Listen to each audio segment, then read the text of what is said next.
Si Magic the Gathering multiplie les références à la culture geek, à la pop culture et regorge d'easter eggs que les passionnés prennent plaisir à dénicher, c'est parfois le reste du monde qui choisit de rendre hommage à Magic. Du cinéma au manga, en passant par la musique, bienvenue dans ce nouvel épisode de The Art of Magic.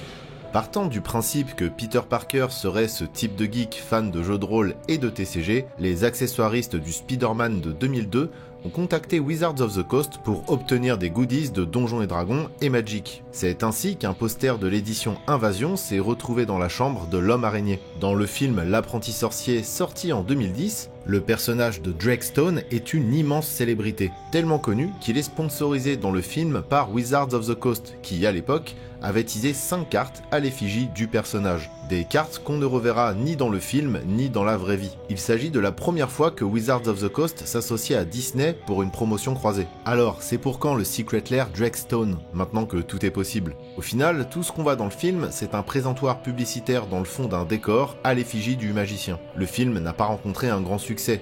Si j'avais été Wizards, j'aurais fait comme à l'époque des premiers films Pokémon, proposer une carte promo à l'entrée des cinémas pour chaque billet acheté.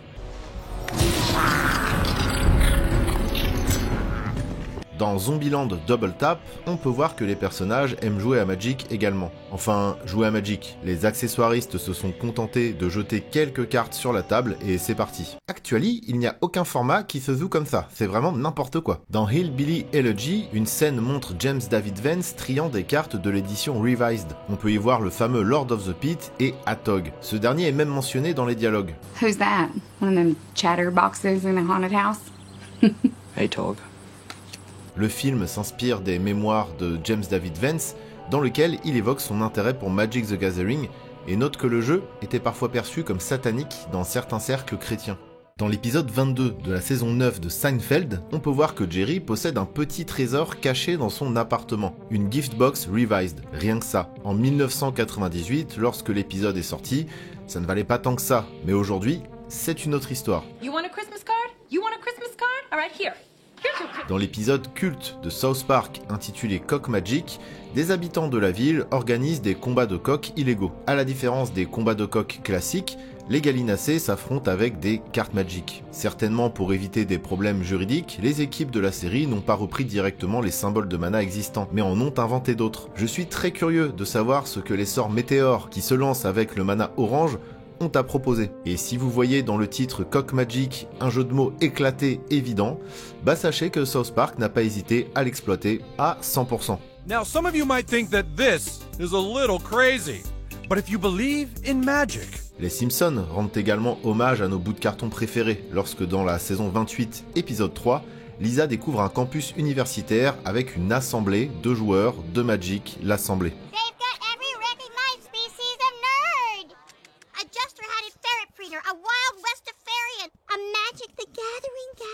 Et pour finir avec les cartoons classiques, dans Family Guy, lors d'une élucubration de Peter Griffin, des nerds au paradis proposent une partie de Magic à un terroriste kamikaze. Voilà.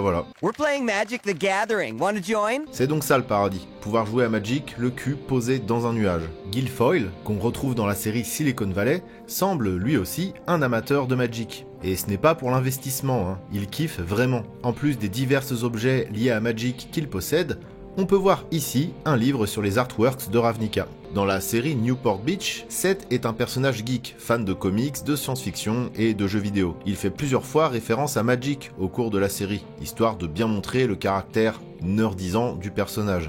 So when you lost your virginity, I was playing Magic the Gathering. Dans le deuxième épisode de la saison 2 de Warehouse 13, deux personnages qui enquêtent se retrouvent dans une boutique de comics, de jeux de rôle, de goodies et de cartes Magic. On y trouve donc toute une variété de produits Magic the Gathering ainsi que des joueurs en train de jouer. Il s'agit d'un shop qui existe bel et bien, Harry Tarantula, à Toronto. Toujours dans le style nerd puceau relativement malaisant, la série Chuck a fait ce qu'il fallait pour caricaturer le fan moyen de Magic. What do you say, Friday night, little white zin, little Magic the Gathering? If you have the mana to battle the other planeswalkers.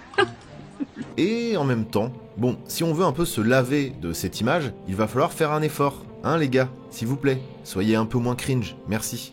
Dans la musique également, Magic s'invite. Par exemple dans le titre I'm the One That's Cool, sorti sur la chaîne YouTube The Guild, où l'on retrouve les personnages de la web-série dans le clip.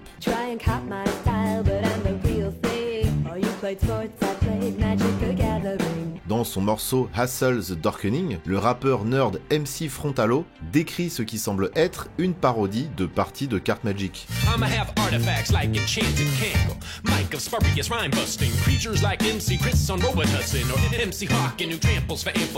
En France, on a également le rappeur Vald qui fait une référence au jeu dans les paroles du morceau Branleur, où son propre reflet lui parle. T'es qu'un branleur, tu penses qu'à te toucher la bite. Tu sèches les cours pour aller t'acheter des cartes à jouer Magic. Et si on reste dans la musique, il y a Bataille, ce groupe de dungeon synth epic black metal, qui a sorti un EP d'Electronica avec comme première influence Magic. On y retrouve 5 titres, un par couleur, et il y a même un jeu de société qui a accompagné la sortie de la version collector de cet EP. Five Magics.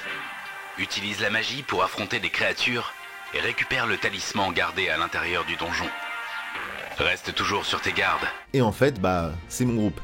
C'est d'ailleurs souvent les musiques de bataille que vous entendez en fond dans mes vidéos. En parlant de métal, c'est une musique qui semble bien coller à l'univers de Wizards, puisque j'ai référencé une bonne dizaine de groupes qui font référence à Magic dans leurs paroles, leurs titres de chansons ou leurs visuels. Ça touche à tous les sous-genres, du power au doom, en passant par le black metal. N'hésitez pas à noter les noms si vous voulez vous faire une idée par vous-même. Tout est dispo sur YouTube ou Bandcamp. Il y a vraiment des trucs sympas. À noter que ce sont quasi tous des groupes formés autour de 2020, donc des formations assez récentes, preuve de l'engouement général autour de notre jeu de cartes préféré ces dernières années. Dans le manga Destroy All Humans, They Can Be Regenerated, l'auteur tisse une histoire d'amour qui s'articule autour de la passion pour le jeu de cartes. Le manga a été réalisé avec l'aval de Wizards of the Coast, trop mimes.